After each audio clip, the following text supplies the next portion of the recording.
मुझको अपना लेना।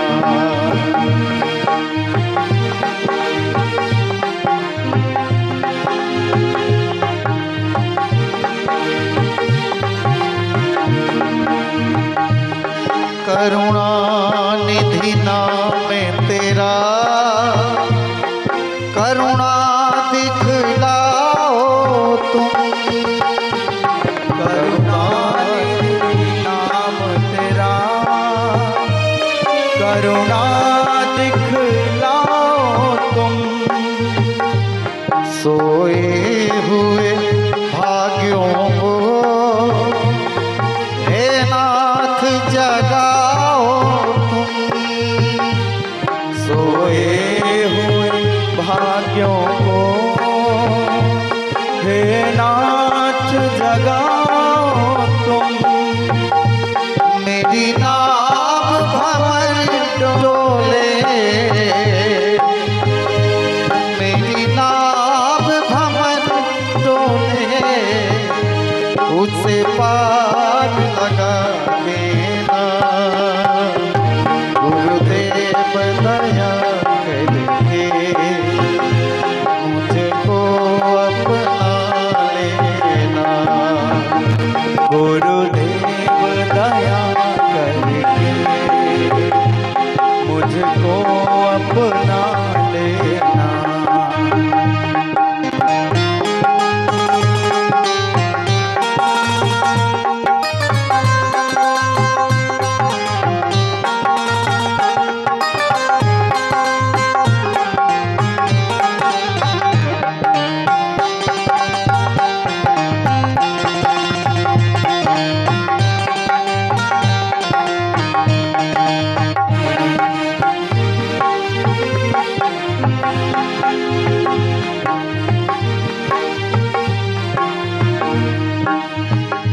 पापी हूँ या कपटी हूँ, जैसा भी हूँ तेरा हूँ।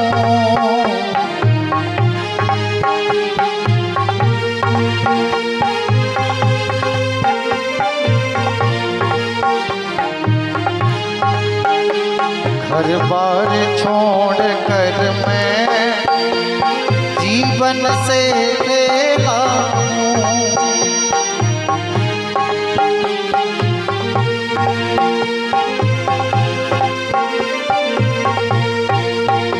तेरे दर का भिखारी हूँ, तेरे दर का भिखारी हूँ। मेरे दोष मिटा देना। गुरुदेव दया करके मुझको अपना लेना। गुरुदेव दया करके मुझको अपना लेना। गुरुदेव दया करके मुझको अपना लेना। गुरुदेव दया करके मुझको अपना लेना। गुरुदेव दया करके मुझको अपना लेना। प्रेम से बोलिए श्री सद्गुरुदेव महाराज की जय हो। भगवत कृपा से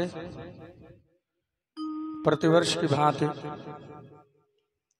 श्री हनुमान जी महाराज के चरणों में बैठ करके हम लोगों को भगवत कथा श्रवण करने का अवसर प्राप्त होता रहता है। इस वर्ष भी नियत तिथि पर यह आयोजन आयोजित हो रहा है। इस क्षेत्र के समस्त श्रद्धालुओं को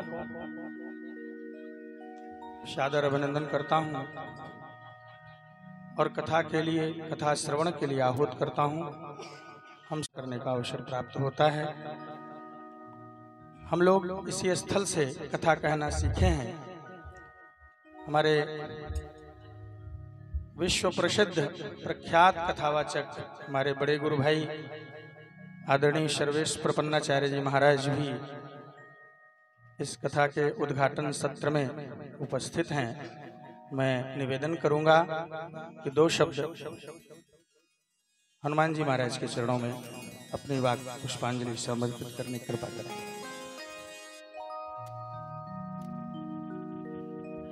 श्रीमते रामानुजाय नमः। नमः परमहंसास्वादित चरण कमल चिन्मकरंदाय भक्त जनमानस निवासाय श्री रामचंद्राय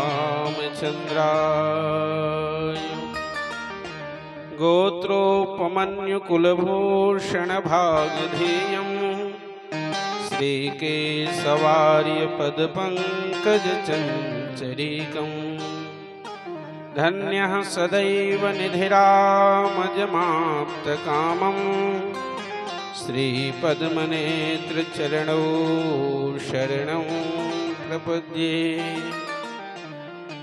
मंच पर विराजित परमाराध्य पूज्य गुरुदेव भगवान, इस कथा के व्यवस्थापक हमारे डॉक्टर विश्वधानंद ब्रह्मचारी जी एवं समस्त ब्रह्मचारी गण, श्रोता वृंद, माताएं, निश्चित रूप से हम लोगों का हो भाग्य है प्रतिवर्ष इस स्थान पर कभी श्रीमद् वाल्मीकि रामायण, कभी श्रीमद् भागवत, कभी शिव पुराण, कभी देवी भागवत, श्री हनुमान जी के इस प्रांगण में श्रवण करने का सौभाग्य प्राप्त होता है। हमें ऐसा लगता है कि सैकड़ों वर्ष से यह परंपरा निरंतर चल रही है और अनेक विद्वानों के श्रीमुख से हमें यहाँ कथा सुनने का सौभाग्य प्राप्त होता रहता है। श्री हनुमान जी महाराज के इस पावन प्रांगण से एक नहीं सैकड़ों व्यास कथा का अभ्यास करके आज पूरे विश्व में, पूरे भारत में कथा का प्रचार प्रसार कर रहे हैं। पूज्य गुरुदेव भगवान के सानिध्य में अनेक विद्यार्थी आकर के अपने जीवन को धन्य बनाए, विद्वान हो गए। हम लोग निश्चित रूप से भाग्यशाली हैं कि ऐसे क्षेत्र में जन्म पाए और ऐसे महापुरुषों का सानिध्य प्राप्त कर रहे हैं। इस स्थान पर भगवान शंकराचार्य से लेकर के अनेक आचार्यों का आगमन हो चुका है। इस वर्ष भी पूज्य महाराज श्री के श्रीमुख से श्रीमद् वाल्मीकि रामायण के श्रवण करने का सौभाग्य हम सबको प्राप्त हो रहा है। श्री हनुमान जी महाराज को सर्वाधिक प्रिय भगवान की कथा ही है, इसलिए हनुमान जी के प्रिय वस्तु को हनुमान जी को प्रदान करने का इस स्थान में प्रतिवर्ष प्रयास किया जाता है। हम लोग पूज्य भगवान गुरुदेव भगवान के श्री चरणों में वंदन करते हैं, प्रार्थना करते हैं कि हमें अपने वाणी से कृतार्थ करें और अभिभूत करें और हम लोग कथा श्रवण करके अपने जीवन को धन्य बनाएं। ज्यादा समय न लेते हुए पूज्य चरणों में ही वंदन करते हैं कि हम सबको कथामृत का पान करें। ध्येयं सदा परिभवघ्नमभीष्टदोहम् तीर्थास्पदं शिवविरिञ्चिनुतं शरण्यम् भृत्यार्तिहं प्रणतपालभवाब्धिपूतं वन्दे महापुरुषते चरणारविन्दम् मनोजवं मारुततुल्यवेगं जितेन्द्रियं बुद्धिमतां वरिष्ठम् वातात्मजं वानरयूथमुख्यं श्रीरामदूतं शरणं प्रपद्ये। कूजन्तं राम रामेति मधुरं मधुराक्षरम् आरुह्य कविताशाखां वन्दे वाल्मीकिकोकिलम्। पूर्णमदः पूर्णमिदं पूर्णात् पूर्णमुदच्यते पूर्णस्य पूर्णमादाय पूर्णमेवावशिष्यते। ॐ शांति शांति शांति। रावण के कदाचार, अनाचार, भ्रष्टाचार, पापाचार से संसार पीड़ित हुआ, कोई स्थान विशेष नहीं। अब सबको चिंता है कैसे इस दुख से छुटकारा मिले। सब लोग विचार कर रहे हैं और रावण का तपस्या के कारण इतना बल बढ़ा था कि सब उससे थरथराते थे। अपनी सभा में रखता था वो जो ब्रह्मा सृष्टि करते हैं, इतने बड़े देवता हैं, उनके ऊपर भी वो आदेश करता है। सभा उसकी लगी है तो जैसे अपन लोगों के यहाँ भी कार्यक्रम हुआ तो कोई वंदना कर रहा है, कोई स्तुति कर रहा है, तो कोई जयकारा लगा रहा है, अलग अलग सब करते हैं। तो ब्रह्मा जी वेद पाठ से कार्यक्रम शुरू कर रहे हैं उस सभा का। लेकिन जो सभा संचालक बैठा है रावण के दरबार का, वो कहता है ब्राह्मण अध्ययनस्य नैष समयः तूष्णीं बहिः स्थीयताम्। ब्रह्मा को ये कह दिया है, ब्रह्मा चुप रह, ये समय तेरे वेद पाठ का नहीं है, चल बाहर बैठ। बहिः स्थीयताम् हम अपने से अर्थ नहीं कर रहे हैं, इसमें लिखा है बहिः माने बाहर, स्थीयताम् ठहरो, यहाँ भीतर बैठने की जरूरत नहीं, चलो। ब्रह्मा को हटा दिया गया, यह है उसकी दरबार। फिर बृहस्पति ने सोचा कि आज वेद पाठ न शुरू होगा, आज प्रवचन शुरू होगा, प्रवचन से ये कार्यक्रम का शुभारंभ होगा। तो जब बृहस्पति जी शुरू कर, सारे देवताओं के गुरु हैं, तो कहता है स्वल्पम जल्प बृहस्पते जड़मते। देव गुरु कितने बड़े विद्वान उस सभा में कहते हैं जड़मती, मूर्ख, स्वल्पम जल, थोड़ा बोला कर। नैषा सभा वज्रिणः, वज्र माने जानते हो इंद्र धारण करता था। कहे तेरे शिष्य इंद्र की दरबार नहीं है कि जो चाह गपोड़ता रहा, ये रावण की दरबार है, बिना अनुमति के बोलने की तेरी औकात। तो स्वल्पम जल्प बृहस्पते जड़मते नैषा सभा वज्रिणः। नारद जी ने सोचा कि आज प्रवचन भी नहीं होगा, आज कार्यक्रम का शुभारंभ वीणा वादन से होगा। तो जैसे ही वीणा छेड़ी उनने, तो कहते हैं वीणाम संघर नारद स्तुति कथा। है नारद, वीणा का संहार करो, अनबंद करो। वीणाम संघर नारद, तो तुम्बुरु बहुत ऊंचे कथावाचक थे। सोचे आज कथा होगी, न प्रवचन होगा, न वेद पाठ होगा, न वीणा वादन होगा, आज कथा होगी। तो जब वो शुरू किया बेचारा तुम्बुरु कथालापय अलम तुम्बुरो, अलम माने बस, है तुम्बुर, बंद करिए सब। तो आप लोग जानते हैं नारद जी बड़े भगवान को प्यारे थे और बड़े निश्चिंत और निडर बोला करते थे। तो उन्होंने कहा बात क्या है, आज कोई कार्यक्रम नहीं शुरू हो,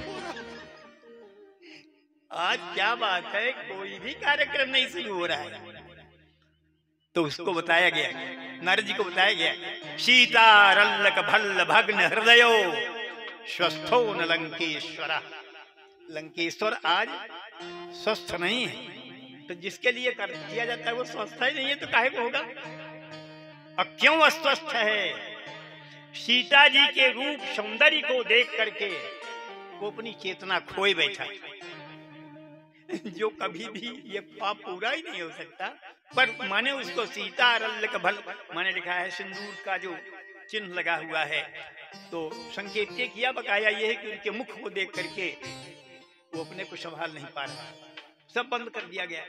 तो जिसकी सभा में ब्रह्मादिक इंद्र से पानी भरवाता है, वायु से झाड़ू लगवाता है, अग्नि से भोजन बनवाता है, यह है रावण की सभा।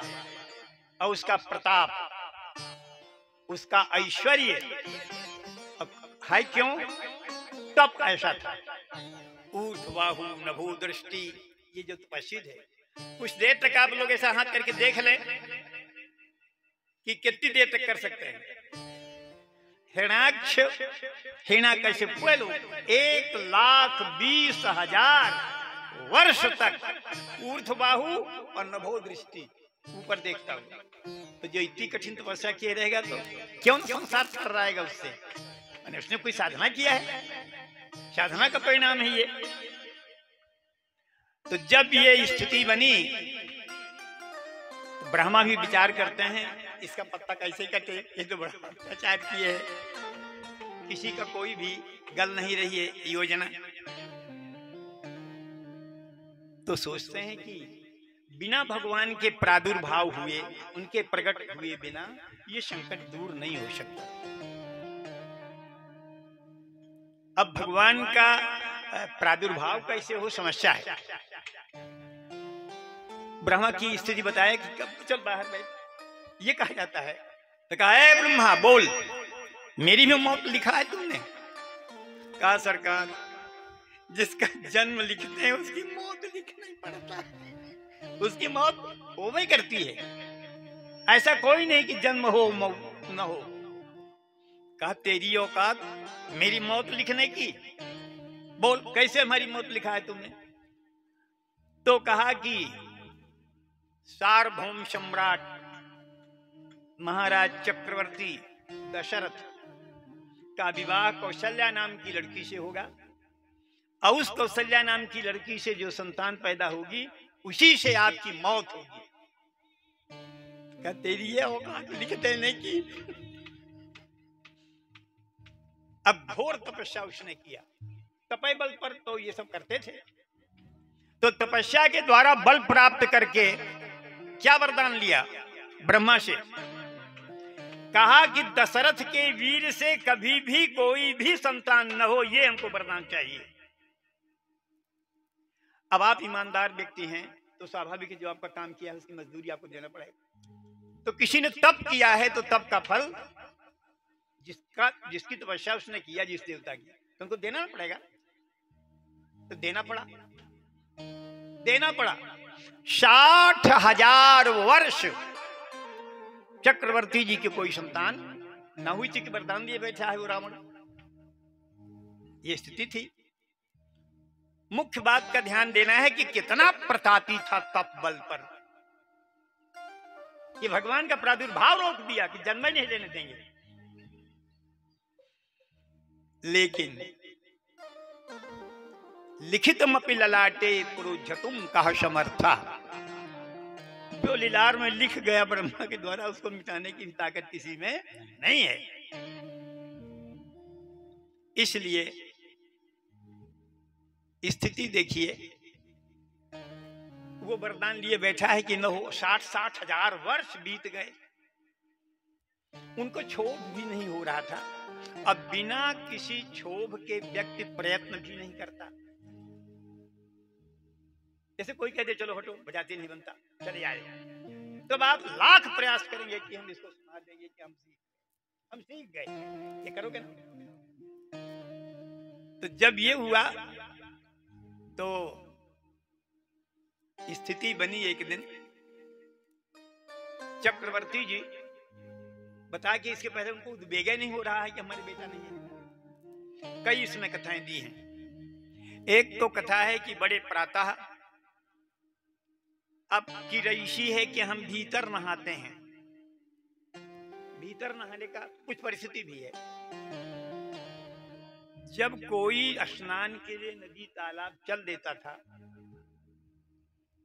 तो अनंत अनंत जीव प्यासे पीछे पीछे चल देते थे कि ये नहाएंगे तो इनके रोए से, भीगा हुआ रोया जो है उससे पानी टपकेगा तो हमको पीने को मिलेगा। तो इतनी आत्माओं को तृप्ति आपका स्नान दे रहा है, तो आपको स्नान का पुण्य मिला कि नहीं मिला? लेकिन हम अपने शौचालय में बैठ के नहा रहे हैं, तब थोड़ी वो आएंगे पानी में। और इसीलिए चक्रवर्ती सम्राट को कौन सुविधा नहीं थी? दशरथ धन सुनी धन दल जाही। चक्रवर्ती का वैभव सुन करके धनपति कुबेर को शर्म लगती थी कि हमको क्यों धनपति कहा जाता है, धन तो दशरथ के पास है। तो दशरथ के धन का जो मालिक है वो धनपति है। लेकिन चक्रवर्ती जी नित्य सरयू नहाने जाते थे बड़े भोर में। अरे पछिले पहाड़ भूप नित्य जागा। नित्य पिछले पहाड़ 3:30 बजे तक गए। आजकल रहीसी मानी जाती है कि हम तो 9 बजे तक सोते हैं, कोई बोलने वाला नहीं। तो पहले की रहीसी थी कि 3:30-4 के बीच में उठ जाए। तो जैसे ही चक्रवर्ती जी रोड पर आए, भंगिन झाड़ू लगा रही थी, सिर खोले थी, बड़े भोर का समय था। लेकिन चक्रवर्ती जी को देख करके उसने अपना चेहरा ढक लिया। चक्रवर्ती जी ने पूछा कि अभी तक तो चेहरा तुम खोले थी, ढक क्यों लिया? कहा सरकार, कारण बताने में तुरंत फांसी हो जाएगी। कहा हम उस वंश के हैं, प्राण चला जाए पर वाणी व्यर्थ नहीं होती। मैं वचन देता हूं, प्राण दंड तक का अपराध किए रहोगी तो प्राण दंड तुमको न मिलेगा, बता दो। कहा महाराज आप निपुत्री हैं, इतने सवेरे आपका मुंह देख लेंगी तो भोजन तक न मिलेगा। अब कल्पना करिए, अर्ध सिंहासन आसन देई, जिसके आने पर देवताओं का सम्राट इंद्र आधा सिंहासन छोड़ देता हो, जो इतना आदरणीय हो, उसी के नौकरानी भंगिन कह दे कि तू निपुत्री है, तुम्हारे मोहे दुख का पाप। इससे बड़ा कष्ट क्या होगा देवेश, कल्पना करो। इसलिए गोस्वामी जी ने लिखा, अरे एक बार भूपति मन माही, एक बार भूपति मन माही, एक बार भूपति मन माही, एक बार भूपति मन माही, भई गलाई मोरे सुत नाही, भई गलाई मोरे सुत नाही, भई गलाई मोरे सुत नाही, गुरु गृह गया तुरंत नहीं पाला, गुरु गृह गया तुरंत नहीं पाला, गुरु गृह गया, गुरु गृह गया तुरंत नहीं पाला, चरण लागे विनय विशाला, चरण लागे विनय विशाला, धरहु धीर होई है सुतचारी, धरहु धीर होई है सुतचारी, धरहु धीर होई है सुतचारी, धरहु धीर होई, धरहु धीर होई है सुतचारी, त्रिभुवन विदित भगत भयहारी, त्रिभुवन विदित भगत भयहारी, त्रिभुवन।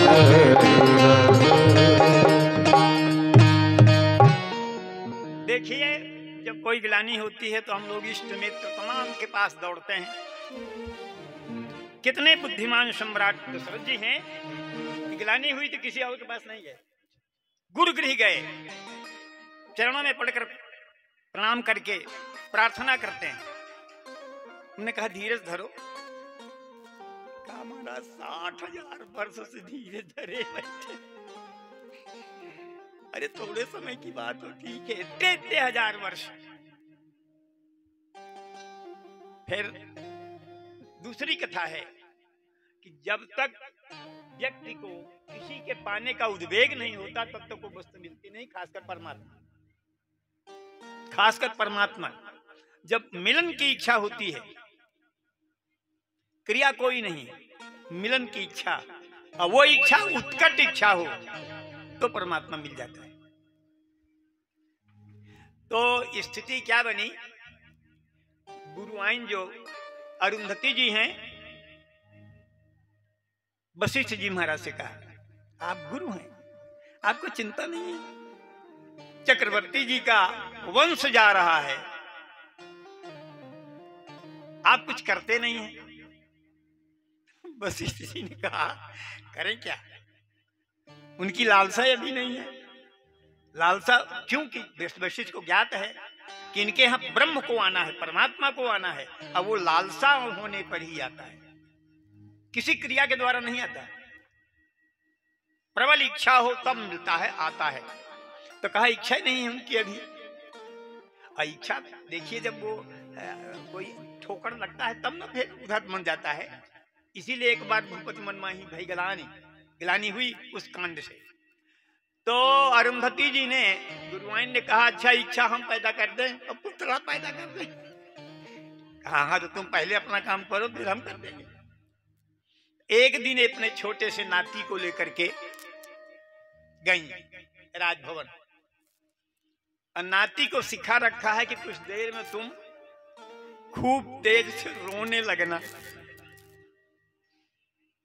अब बच्चा रोने लगा, स्वाभाविक है, तो नौकरानी का बच्चा रोए तो भी पूछोगे क्या रो रहा है, वो पूछ क्या चाहता है।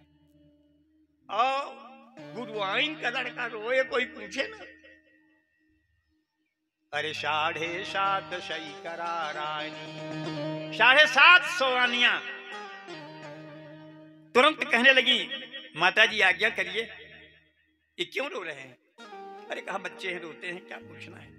कहा नहीं ऐसा नहीं हो सकता, राजमहल में आकर के गुरुपुत्र रोए अब पूछा ना जाए। अरे कहा क्या कहें, अब देखिए उनकी नीति, लालसा पैदा करना है अरुंधति को, इन लोगों के हृदय में इच्छा पैदा करना है, उसका नाटक है ये।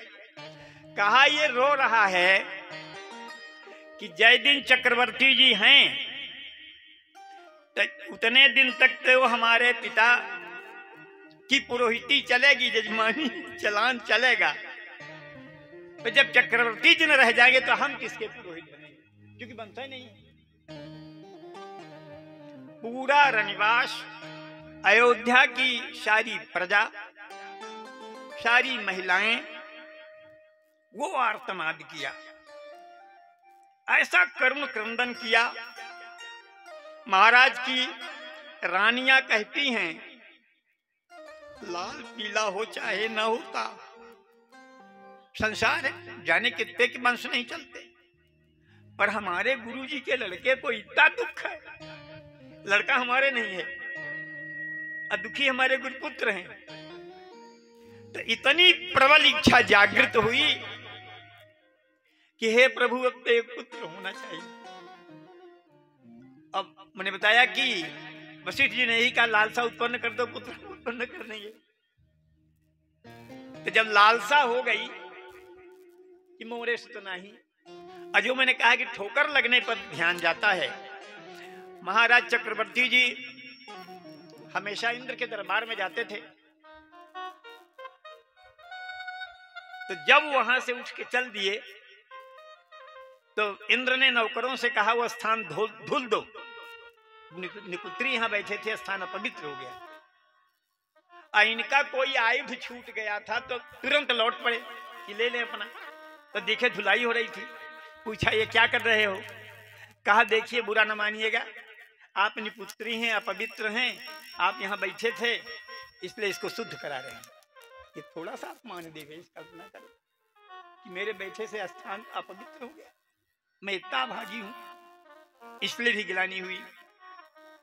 और गिलानी हुई तो इच्छा प्रकट हुई कि भगवान एक पुत्र दें। अब जब ये भी हो गया, उनने कहा ही था लालसा हो जाए तो हम पुत्र पैदा करवा दें। तो श्रृंगी ऋषि वशिष्ठ बुलावा, श्रृंगी ऋषि ने वशिष्ठ बुलावा, श्रृंगी ऋषि वशिष्ठ बुलावा, श्रृंगी ऋषि ने वशिष्ठ बुलावा, पुत्र काम शुभ यज्ञ करावा, पुत्र काम शुभ यज्ञ करावा, पुत्र काम शुभ यज्ञ करावा, पुत्र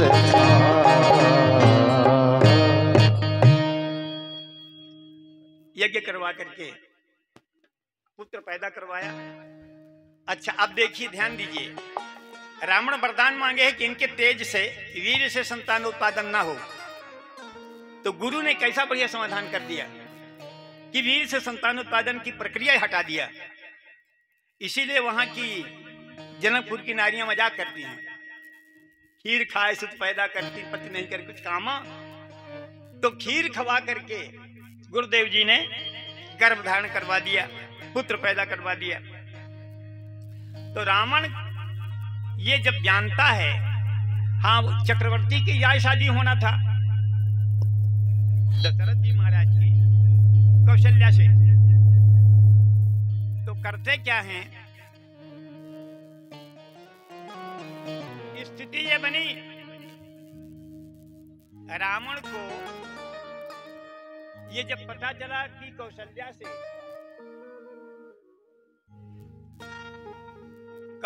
से जो संतान पैदा होगी उसी से हमारा विनाश होगा, तो कौशल्या का अपहरण करके एक काठ की पेटी में बंद करके समुद्र में डाल दिया। ये लड़की नहीं मिलेगी तो शादी क्या होगी, शादी नहीं होगी तो बेटा कैसे होगा, बेटा न होगा तो हमारी मौत कैसे होगी। असंयोग बनता है जो कुछ होना होता है। तो आज महाराज दशरथ के पिताजी, दशरथ जी महाराज के मित्रों से पूछा कि पूछ लो राजकुमार दशरथ, बारात किस तरह चलना चाहते हैं, जल मार्ग से, आकाश मार्ग से कि थल मार्ग से। अब देखो भगवान की कृपा, भगवद इच्छा, लड़की तो वहां पानी में है, तब आकाश से जाएंगे तो क्या करेंगे, या धरती पर से जाएंगे तो क्या करेंगे, है ना समस्या। तो दशरथ जी ने कह दिया, पिताजी यदि भिक्षा पूछते हैं तो जल मार्ग से बारात चलने की इच्छा है। अब चक्रवर्ती जी के पास काहे कमी है, सारी व्यवस्था हो गई, जल मार्ग से बारात जा रही है। और जहां वो कौशल्या लड़की मंजूषा में बंद थी पेटी में, निकाला गया। अब ब्रह्मा जी वहीं पर विवाह कर, ये ताके था विवाह न होने पाए, विवाह हो गया। अब दरबार तो लगती थी, कहा क्यों रे ब्रह्मा, तू कहता था कि कौशल्या से विवाह होगा, कहना सरकार विवाह तो हो गया। कहा हो गया, मैंने लड़की कहां मिली जहां से विवाह हो गया। कहा ये हम नहीं जानते पर विवाह हो गया। तो उसने फिर ये तपस्या करके वरदान मांगा था, जो मैं पहले बता चुका कि दशरथ के तेज से कोई गर्भ न हो, ये उसने मांग लिया। इसलिए 60,000 वर्ष बीत गए और संतान नहीं हुई। मित्र यही न करेंगे कि ये रानी मेडिकल अनफिट होगी, दूसरी शादी कर दी जाए। तो 750 रानी हुई, पर जब वो वरदान मांगे बैठा है तो कैसे संतान हो जाएगी। इसलिए महाराज वशिष्ठ ने यज्ञ करवा करके और संतान उत्पादन करवाया। अब इसको रावण को यह पता चल गया कि लड़की का अपहरण किया, वो उसमें भी हम सफल नहीं हुए। और अब स्थिति ये बनी कि पुत्र न पैदा हो, इसमें भी हम असफल हो गए। पुत्र भी पैदा हो गया। और ब्रह्मा जी क्या करते हैं, देखिए कुछ अभिनय के लिए पात्रों की ना आवश्यकता होती है, अकेले तो अभिनय होता नहीं। पुत्रत्वं तु गते विष्णु राज्यस्तस्य महात्मनः उवाच देवता शर्वा स्वयंभूर्भगवानिदम्। अब ब्रह्मा जी देखते हैं कि भगवान अब चलने वाले हैं, तैयार हो गए हैं, वहां जा रहे हैं, तो इनके साथी चाहिए। जब ऐसा निश्चय हुआ और उसी समय स्थिति क्या बनी, जब देवताओं को पता चला कि भगवान धरती पर जा रहे हैं, तो देवता कहे स्वर्ग में रहकर हम लोग क्या करेंगे, चलो हम लोग भी चले। ब्रह्मा से कहा हमको वहां का जन्म दे दीजिए। कहा वहां सीटें ही नहीं खाली है। जो बहुत बड़े बड़े तपस्वी थे, जुग जुगांतर कल्प कल्पांतर तक तपस्या करके और मांग लिए हैं, उनको दे दिया गया है, अब सीट नहीं है। तो कहा पशु बना दो, दर्शन तो करेंगे। कहा पशु सीट का रिजर्वेशन और पहले हो चुका है। मनुष्य जो होगा वो अपने से प्रयत्न करके भगवान के पास जाएगा, पर पशु जो वहां की गायें आदि के हैं, भगवान जाएंगे उनके पास, इसलिए वो ज्यादा धन्य है। तो कहा कि अच्छा जब पशु सीट में भी जगह नहीं है तो हमको वहां की घास बना दो। कहा जो अत्युत्कट तपस्या करके बड़े ऊंचे संत थे, उनको ये घास होने का मौका दिया गया है, तुम्हारा भाग्य है घास होने का। इसलिए कि भगवान के स्पर्श को कौन नहीं चाहता कि छूने को पा जाए। तो वहां की घास में भगवान गुड़ंता मारेंगे, खेलेंगे, तो भगवान के सारे अंगों का स्पर्श उस घास को होगा। इसलिए कहा कि तुम इतने सौभाग्यशाली देवता हो नहीं हो, वहां की घास नहीं बन सकते हो। क्योंकि जो बहुत ऊंचे स्तर के संत थे, महात्मा थे, तपस्वी थे, उनको वहां की घास होने का मौका मिला है। भागवत में जैसे महाराज अक्रूर, उद्धवादिक, वहां की तृणगुल्मा, लता, धूल, पत्थर, कंकड़ बनना चाहते हैं, और जब भाग्य हो तब तो बन पाएंगे। तो यहां जो मृतलोक में जो जनकपुर है, वहां जो जनक की फुलवारी लगी हुई है, ये कतारबद्ध वृक्ष लगे हैं, और ये कोई साधारण पौधे नहीं है, ये बड़े बड़े संत महात्मा ही यहाँ। वो क्यों ऐसा किए, यहाँ आएंगे एक दिन ब्रह्म राम, फूल तोड़ेंगे, हमको छू देंगे, हमारा कल्याण हो जाएगा। ये मान करके ब्रह्मा से वरदान मांग लिए कि हमको वहां का लता गुल्म औषधि बना दो। तो वो जनक वाटिका के पौधे बन गए। और इधर स्थिति क्या बनी, मैंने बताया कि रावण के अत्याचार तो ठीक ही है, पर उसके जितने कर्मचारी हैं, सुबाहु, मारीच, ताड़का, ये तो दम बिगाड़े हैं। विश्वामित्र में इतनी तपस्या थी कि अपने तप बल पर ही उन राक्षसों का हनन कर सकते थे, लेकिन जिसका अधिकार हो वो कार्य करे तो प्रशस्त है, पर बिना अधिकार के कार्य करने वाले को अवैधानिक कहा जाता है ना। तो विश्वामित्र कहे मार तो हम सकते हैं, पर उद्धार नहीं कर सकते। संत चाहता है, जरूरी तो है उसको मारना, पे इसका कल्याण हो जाए। तो कहा हम कल्याण नहीं कर सकते, और राजा का यह कर्तव्य है कि यह काम करे। तो हम चलते हैं चक्रवर्ती के पास,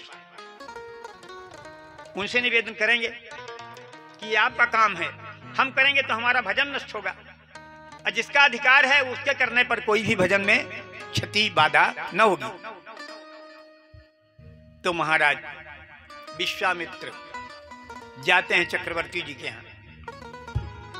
महाराज चक्रवर्ती जी जैसे ही विश्वामित्र को देखे, अपने सिंहासन पर बैठाए और चरण पखारी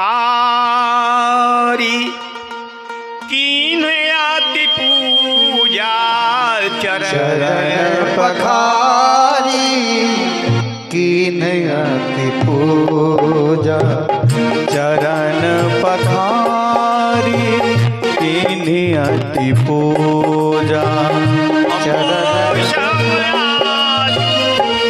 धन्य नहीं दूजा चरण पखारी कीन अति पूजा मौसम आज धन्य नहीं दूजा मौसम आज धन्य नहीं दूजा। सभा में बैठे हुए मंत्री लोग, चक्रवर्ती जी की ही सभा है, मंत्रियों ने कहा कि अनंत कोटि ब्रह्मांड का स्वामी परम प्रभु परमात्मा आपके यहाँ जन्म लिए तो आपने ये नहीं कहा कि आज हमसे बड़ा धन्य कोई नहीं है। आज एक लंगोटिया बाबा आया है, इसके चरण धो लेने मात्र में आप कहते हो आज हमसे बड़ा धन्य कोई नहीं है। दशरथ जी ने कहा कि वो हमको बेटा मिले हैं तो हमारी तपस्या के बदले मिले हैं। भाई पैसा दे के हम रामधार से माचिस ले तो काहे के धन्यवाद कही, सैंत का दे दें तो कही दे चले माचिस दी नहीं।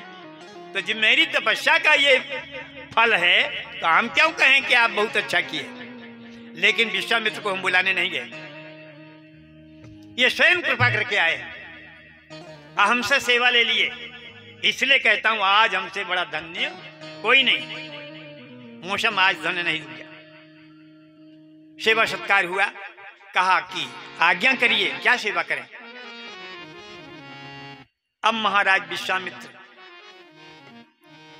अपनी स्थिति बताते हैं। असुर समूह सतावहि मोहि, असुरों का जो झुंड है, समूह है, ये बड़ा दुख दिए हैं, यज्ञ नहीं करने पाते हैं।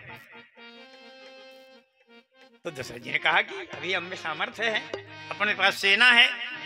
कहा नहीं नहीं इसकी जरूरत नहीं है। कहा तो स्पष्ट करिए। तो उनने कहा हम राम लक्ष्मण को मांगने आए हैं। अरे प्राण सूख गए, प्राण सूख गए कि राम के बिना कैसे रहेंगे। उसका कारण है जब तपस्या कर रहे थे मनुष्य रूपा और भगवान ने कहा कि मांगो क्या चाहते हो। तुमने कहा चाहूं तुम ही समान शुद्ध, इतना नहीं मांगा, अरे और मांग लो। उनने कहा कि मणि बिन जिमि फाणी, मणियारा सर बिना मणि के जैसे जिंदा नहीं रहता, बिना जल के जैसे मछली का जीवन नहीं रहता, उसी प्रकार प्रभु के बिना मेरा जीवन न रह जाए, मौत हो जाए, ये भी दे दीजिए। ये भी उनको मिल गया। इसीलिए सत्य प्रेम जहि राम पर प्राण छोड़ दिया 6 दिन के वियोग में। अब जब वो सोचने लगे कि चौथेपन पायो सुतचारी, चौथेपन में ये मिले हैं, कहीं महाराज विचार के नहीं आगे रहे कि चौथेपन में हम पायन है, इनके बिना प्राणों न रही हमारे, तो आप ये क्या मांगे। तो उन्होंने कहा कि कह देना बात अलग है, निभाना साधारण बात नहीं है। सर्वस्व दें आज सब रोषा, बोले हो कि सब कुछ दे सकते हैं। सर्वस्व दें आज सहरोषा, सब कुछ दे देंगे जो मांगोगे। बेटा को कह रहे हैं तो कहते हो कि प्राण चला जाएगा। तो कहीं धन संपत्ति वैभव जो आज्ञा करिए, का ध्यान दीजिए। कोई भिखमंगे साधु है क्या। तुमने कहा सर्वस्व देऊं। देखिए जो काम आपके लड़के से हो जाए, आपकी पत्नी से हो जाए, उस काम को आप लोगों से कह दो अरे ये सब हो जाए, क्या इसके लिए चिंता करते हो, मैंने हमारे लोग कर सकते हैं तो हो जाएगा। शर माने होता है बाण, अब वशु होते हैं 8, तो 8 और फिर 5 लिखो तो हो गया 85। अयोनिया केवल 84 ना है, तो 84 के आगे तो माने मोक्ष है। तो वो सोचते हैं जब मोक्ष दाता, मोक्ष देने वाला मेरा बेटा बना है तो हम सबको नहीं दे सकते मोक्ष। अब हमारे लड़के के हाथ में जो है, जिसको हम चाहें उसको दे देंगे। उनने कह दिया सर्वस्व दे, मोक्ष दिलवा सकता हूं। तो विश्वामित्र ने कहा सर्वस्व देने को कहा के अब बेटा तक को नहीं दे रहे हो। विश्वामित्र जी महाराज कहते हैं विचार करो चक्रवर्ती जी। अरे डरपत हो सांचे स्नेह लाओ, सुत प्रभाव बिनु जाने। डरपत हो सांचे स्नेह लाओ, सुत प्रभाव बिनु जाने। बूझिए बाम देव अरुकुल गुरु, तुम पुनि परम शयाने। ऐ चक्रवर्ती जी, डरपत हो, डर रहे हो तो उसका कारण और नहीं कि तुम मूर्ख हो। सांचे स्नेह लो, इतना ही स्नेह है कि वियोगे बर्दाश्त करने की क्षमता नहीं है। राघव को मैं न दूंगा, राघव को मैं न दूंगा। मुनिनाथ मरते मरते, मुनिनाथ मरते मरते। हो राघव को मैं न दूंगा, राघव को मैं न दूंगा। मुनिनाथ मरते मरते, मुनिनाथ मरते मरते। हो मेरे प्राण ना रहेंगे, मेरे प्राण ना रहेंगे। यह दान करते करते, यह दान करते करते। राघव को मैं न दूंगा, मुनिनाथ मरते मरते। राघव को मैं न दूंगा, मुनिनाथ मरते मरते। मेरे प्राण ना रहेंगे, मेरे प्राण ना रहेंगे।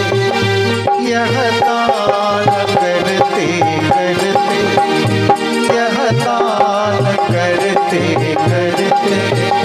राघव को मैं न दूंगा।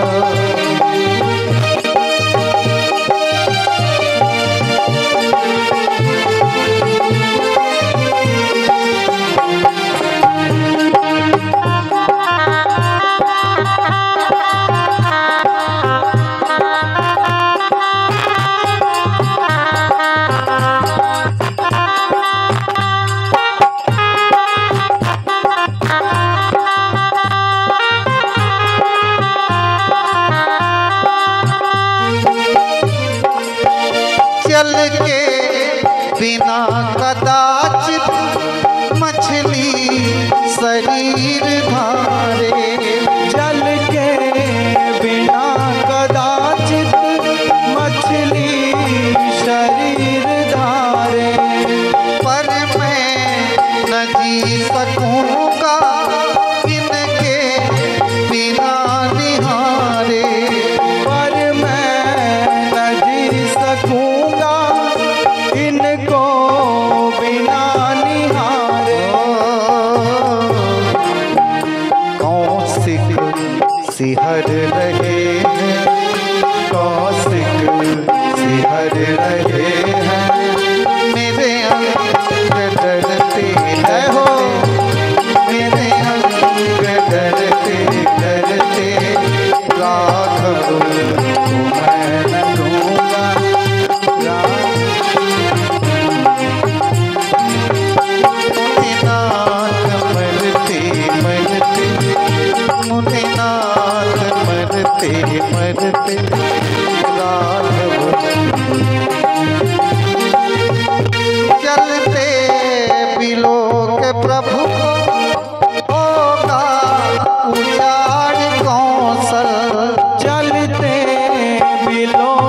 प्रभु को होगा उजाड़ कौशल। मंगल भवन के जाते संभव कहाँ से मंगल। मंगल भवन के जाते संभव कहाँ से मंगल। सींचे कृपालु तरु को, सींचे कृपालु तरु को, ऋतुपात मृदुपात करते करते हो राघव को मैं न दूंगा। राघव को मैं न दूंगा। मुनिनाथ मरते मरते, मुनिनाथ मरते मरते, राघव को मैं न दूंगा। राघव को मैं न दूंगा।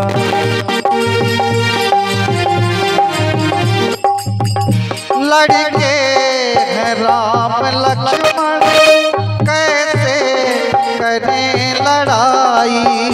लड़के हैं राम लक्ष्मण कैसे करें लड़ाई। गिरि पर प्रभु को देते बनता नहीं गोसाई। प्रभु को देते बनता नहीं गोसाई। कहयूं पड़े चरण पर, कहयूं पड़े चरण पर, त्रिकनेर धरते धरते, त्रिकनेर धरते धरते, राघव को मैं न दूंगा। रानाथ मरते मरते, मुनिनाथ मरते मरते, राघव को मैं न दूंगा।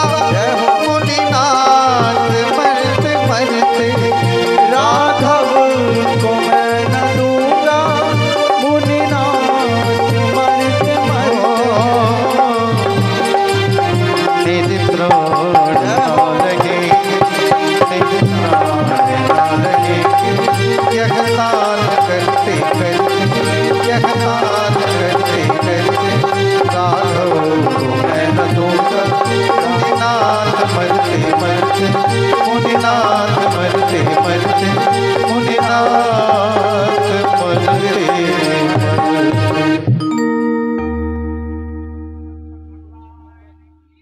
जय हो। महाराज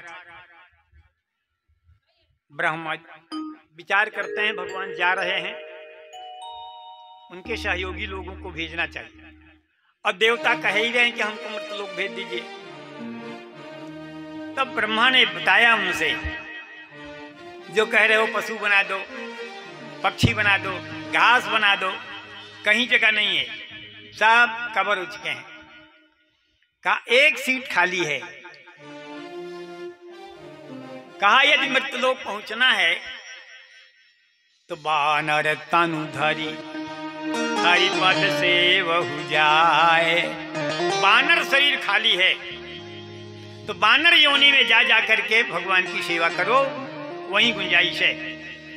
इंद्रदेव सम्राट ये बाली बन करके आ गए, सुग्रीव बाली जो थे, सूर्य नारायण सुग्रीव बन करके आ गए। बृहस्पति जी सारे देवता किसी न किसी नाम से बानर बनकर के यहाँ आए कि भगवान का सानिध्य प्राप्त होगा। और इधर जो मैंने बताया कि विश्वामित्र जी मांगने गए और समझाया कि सांचे सनोह लौ, आप प्रभु प्रभाव नहीं जान रहे हो। देखो जिसमें ये सामर्थ्य है कि सबके पिता को अपना पुत्र बना लिया। परमात्मा को परम पिता न कहते हो, परमात्मा परम पिता है, लेकिन चक्रवर्ती जी का भजन साधना तपस्या कितनी बड़ी है कि उनने उस परम ब्रह्म परमात्मा को बेटा बना लिया। लिखा है कि ब्रह्मादिक इंद्रादिक शंकरादिक यही सुख लागी पुरारी आपके मानस में आया है। शंकरादिक जो तरसते हैं, तवांग रेणु स्पर्शाधिकार, भगवान के चरणों में लगी हुई धूल को छूने का अधिकार मांगते हैं और नहीं पाते हैं। वो परम ब्रह्म परमात्मा चक्रवर्ती जी का नित्य प्रातः काल उठ के रघुनाथा, मातु पिता गुरु ना वही माथा, प्रणाम करवाते हैं। ब्रह्मादिक शंकरादिक इंद्रादिक जिनके चरण की धूल छूने को तरसते हैं, वो ब्रह्म चक्रवर्ती जी महाराज को नित्य प्रणाम करने जाते हैं। ये भजन का प्रभाव है, वही भजन प्रभाव दिखावत सोई। तो चक्रवर्ती जी का ये सौभाग्य है कि वो ब्रह्म चरण बंदन करता है नित्य। अब विश्वामित्र ने कह दिया, डरपत हो साचे स्नेह लो, सुत प्रभाव बिन जाने। तो भगवान मुस्कुराए, जो बेटवा बना के रखे वो नहीं जानता, तुम लोग लोटिया बाबा जानते हो। जो हमको बेटा बना के रखे है उसको कहते हो तुम नहीं समझते हो, और तुम एक लंगोटिया बाबा समझते हो। माने ब्रह्म को कि कौन है, माने आज तक कोई कहा ही नहीं कि मैं ब्रह्म को जानता हूं या ब्रह्म को समझ लिया, और ये कहते हैं लंगोटिया बाबा कि हम जानते हैं, तुम नहीं जानते हो। तो महाराज हमने कह दिया, बूझिए वामदेव। वामदेव ऋषि बहुत बड़े ज्ञानी थे, तो कहा कि वामदेव से पूछ लीजिए और गुरु वशिष्ठ से पूछ लीजिए। और अंत में क्या कहते हैं, तुम पुनि परम शयाने, शयाना कहते हैं समझदार को, इनसे तो पूछ ही लीजिए, आप भी परम शयाने हैं, समझदार हैं, विचार कर लीजिए कि देने लायक है कि नहीं। तो ये कहा बूझिए वामदेव और कुलगुरु वशिष्ठ। तब वशिष्ठ जी ने संकेत किया, जिस यज्ञ के द्वारा आपको ये मिले हैं, यज्ञ हुआ है तब न राम पैदा हुए हैं, अब वो यज्ञ आय नहीं कर पा रहे हैं विश्वामित्र। तो जिस यज्ञ के प्रभाव से आपकी ये अभिलाषा पूरी हुई, राम बेटा बने, ये यज्ञ करने के पूर्ण करने के लिए मांगते हैं, आप कहते हो न देंगे। आपका तो कर्तव्य है कि अभी आपको मिल गए हैं तो सबका यज्ञ पूर्ण हो, इसलिए दे देना चाहिए।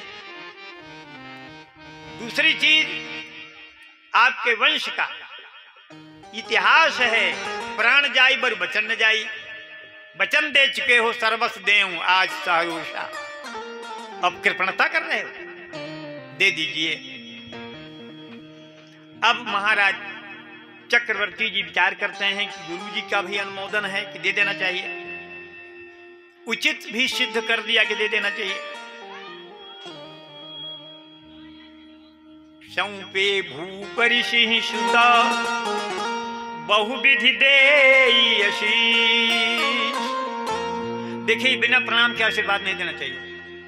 राम प्रणाम अभी नहीं कर पाए हैं, बड़ी उतावली में, पुत्र मोह में, बहुविधि देई आशीष, बहुत प्रकार से आशीर्वाद दिया। और जननी भवन गए प्रभु, चले नाई पद शीश। माँ के पास गए प्रणाम करने, प्रणाम किया तो कौशल्या ने आशीर्वाद नहीं दिया। यहाँ प्रणाम नहीं किया तो भी आशीर्वाद मिल गया, वहां प्रणाम ही नहीं किया। क्यों? बिना प्रणाम के आशीर्वाद देना निषेध है। तो कौशल्या जी कहती हैं कि तुम प्रणाम नहीं कर पाए पिता को, और उन्हें आशीर्वाद ढकेल दिया, तो आशीर्वाद एडवांस मिला है, प्रणाम भर यहां कर लो तुम, ठीक है। अब देखो, राज दरबार में हर प्रकार की समस्याएं आती हैं, लोग उलझ जाते हैं, अशांत हो जाते हैं। तो राज दरबार का नियम है कि विदूषक रखे जाते हैं, अंग्रेजी में जिसको जोकर कहते हो, कि वो हंसाता रहे, मनहूसी न छाई रहे। तो वो जोकर भगवान चक्रवर्ती जी से इशारे से कहता है कि बाबा जी से मजाक कर लूं, बाबा जी से मजाक कर लूं। अरे कहा भाई तुम्हारा अधिकार है, तुम इसी पदवी पर हो। तो वो विदूषक करता क्या है, राम के जगह पर भरत को, लक्ष्मण के जगह पर शत्रुघ्न को ले आके पकड़ा दिया। अब कहिए कि क्या पहचाने नहीं, मानसकार आपका साक्षी है। भरत राम की ही अनुहारी, असहसा लखिन परहि नर नारी। लखन शत्रु शूदन एक रूपा। देखियो कैसे पहचानेगा, बाबा जी नहीं पहचान पाए, लेके चल दिए शत्रुघ्न को और भरत को। मार्ग संगम मिला और रास्ता छूटे थे। बाबा जी ने कहा कि ये मार्ग तो सीधा है, आश्रम पहुंच जाएंगे, लेकिन एक खतरा है, वो ताड़का रहती है इसमें, उससे युद्ध करके तब आगे निकल पाएंगे। और ये टेढ़ा मार्ग है तो दूर, पर इसमें कोई झगड़ा नहीं। महाराज जी तो साधु है, महाराज जी साधु है।